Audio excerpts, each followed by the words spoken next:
Ay mga kabahero dyan, good morning sa lahat na nakakapanood ng video nito. Ayan, so medyo maaga yung biyahe natin ngayon na mayroon tayong biyahe sa papunta tayo ng Quezon City. So ulitin ko mga kabahero, good morning sa lahat. Ayan. So nandito tayo ngayon sa Pasay Road, Pasay Road Makati to, hindi to papuntang Pasay doon sa may bandang Molobisya. So nasa Petron tayo, Pasay Road, Petron, EDSA Ayala mga kabiyahero. So kailangan natin makabalik ng mga quarter to 8 dahil mayroon pa tayong biyahe ulit na naman. So from Makati lang, so medyo mas malapit-lapit. Ayan mga kabiyahero. So malamang to mga kabiyahero, 100% to na wala pang traffic. Yan, so ang natin mga kabiyahero para iwas tayo sa traffic, dito na ako dumaan sa may Magallanes South Super Highway, tapos akyat tayo ng Skyway Stage 3 kasi di na ako nag-EDSA, baka matraffic tayo dun pagdating natin ng Green Hills sa may Lasal at saka dun sa may Sibier. So may daan din naman kasi doon, pero naisip ko lang na medyo baka lang matraffic tayo doon kasi yun nga, pasukan ng mga estudyante. So 100% na rin doon mga kabiyahero na medyo matraffic. So dito tayo sa kabila dadaan kasi kailangan nating makabalik agad dahil may hinahabol tayo na oras na on time tayo na nandun na tayo sa pick up natin. Kaya ito yung mga sinasabi nila mga kabiyahero na isip-isip din pag may time. So ayan mga kabiyahero, nasa area tayo ng Magallanes, pa right na tayo sa South Super Highway. Ayan siya mga kabiyahero. So malamang to mga kabiyahero, magandang panahon. Sana hindi na uulan pagdating ng hapon. Ayan mga kabiyahero. So kakanan na tayo mga kabiyahero. Dahil ito, pa South Expressway na to. Ayan, so medyo makitid lang dito banda mga kabiyahero, kaya yun may ginagawa kasi.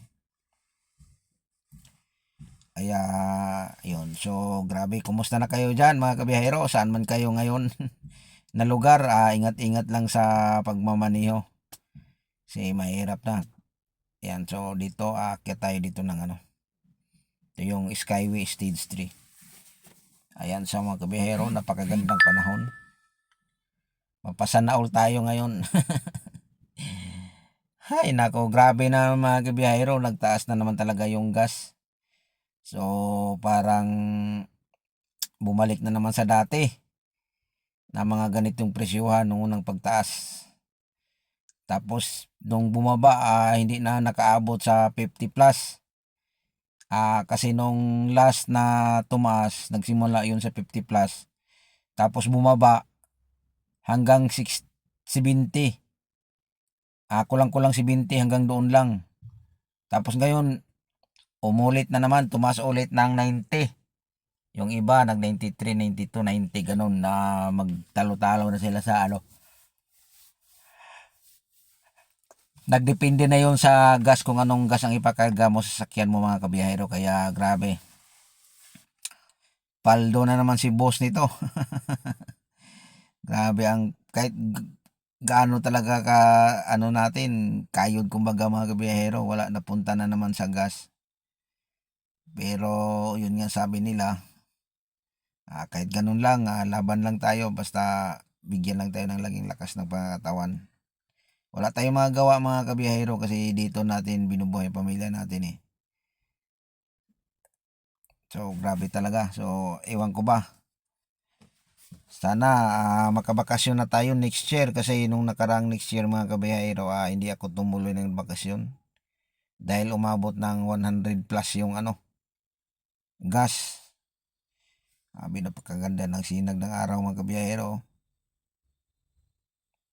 Tingnan mo naman mga kabiyahero, napakaganda. So sana wala ng ulan pagdating ng hapon. So anyways mga kabiyahero, ulitin ko, naano lang ako sa sinag ng araw, nagandahan kaya naputol yung share ko lang sa ano ko mga kabiyahero na hindi ako nakatuloy ng biyahe nung next year, nung last year pala, sorry. Dahil yun nga, nagkataon na tumaas yung gas. Grabe. Yan, exit tayo dito na nagtahan. So, hindi na ako nag-exit ng Quezon Ave mga kabiyahero dahil wala naman traffic ngayon, maaga pa. Dito na tayo SM Santa Mesa tapos Rodriguez kasi doon tayo pupunta sa may bandang Sintlok, sa may pipick upin tayo doon. Ito tayo mag-exit mga kabiyahero. Yan. Ito yung exit ng nagtahan. So, ang daan nito mga kabiyahero, marami ng daan dito. Quiapo, Espanya, Lacson, doon sa may papunta ng Caloocan. Yan, Quezon City na to mga kabiyahero. Hindi nagbukas yung ano natin, ayun. So, inabot pa natin yung card. Hindi binasa yung sensor sa ano mga kabiyahero dahil yung tin kasi nito mga kabiyahero, iba. Ibang klaseng tin. So, madalas talaga hindi binasa kasi dito nakadikit yung ano yung sa RFID nila. Minsan naman binabasa, minsan hindi. Kaya, pero madalas talaga mga kabiyahero ay naabot natin yung card sa teller. So, anyways mga kabiyahero, so ayan. Grabe. Ito talaga yung gustong gusto kong mga ganitong biyahe, walang traffic kasi hindi nakakapagod. Diyan napakaganda. So anyways mga kabihero, balikan natin yung ano natin na hindi tayo natuloy ng biyahe. Dahil yun nga, kinapos tayo sa budget, nakulangan tayo sa budget dahil sa pagtaas ng gas. So sana sa pagdating ng next year, bakasyon tayo, sana kahit bumawa man lang para makabakasyon tayo doon sa probinsya natin. Ay, grabe. Ay, at taas ng bilihin, at taas ng ano, lahat na lang mga kabiyahero. Ano kayang magandang solusyon natin mga kabiyahero?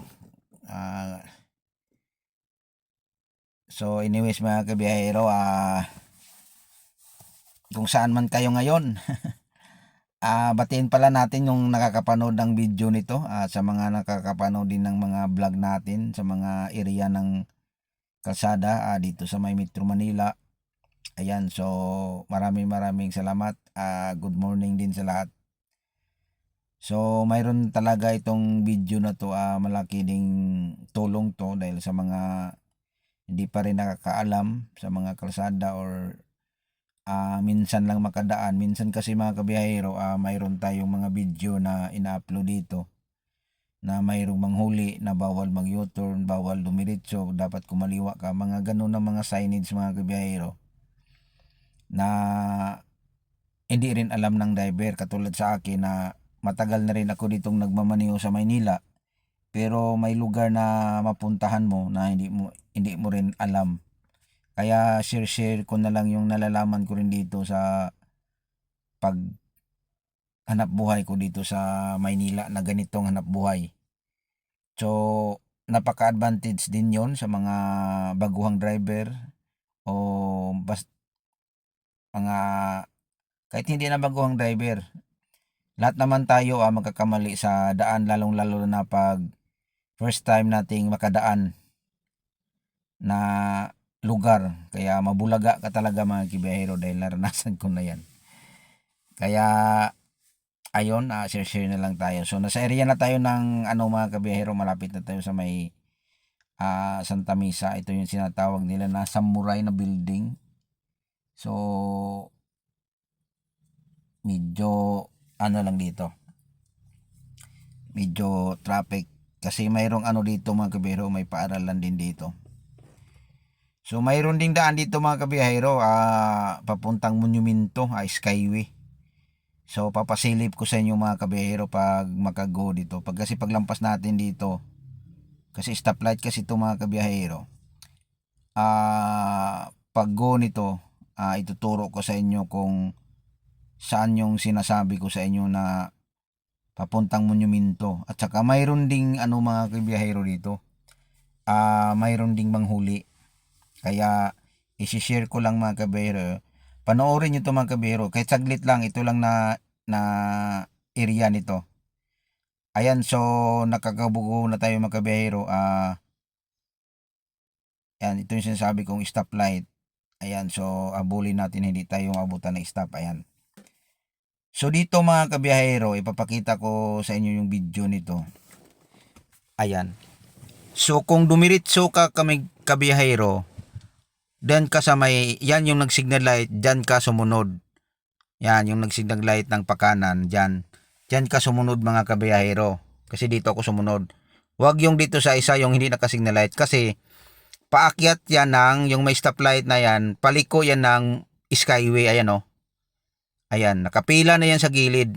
Kasi naka-stop pa yan eh. Tayo nakago, ayan o, yung pula, arrow yan pula, paakyat yan mga kabiyahero. Yung nakapila sila o. Tayo, dito tayo pa diretso. Kung dito tayo nakapila sa tapos dumiretso ka dyan, yan sigurado yan. May mga nagbabantay din doon mga kabiyahero. Kaya alam nyo na pag napanood nyo to ng video nito, kasi madalas doon area ng kabiyahero na mayroong nagbabantay. So katulad sa atin na hindi natin alam na ganun pala. So lalong lalo na pag walang mga signage, so bulaga ka talaga mga kabiyahero.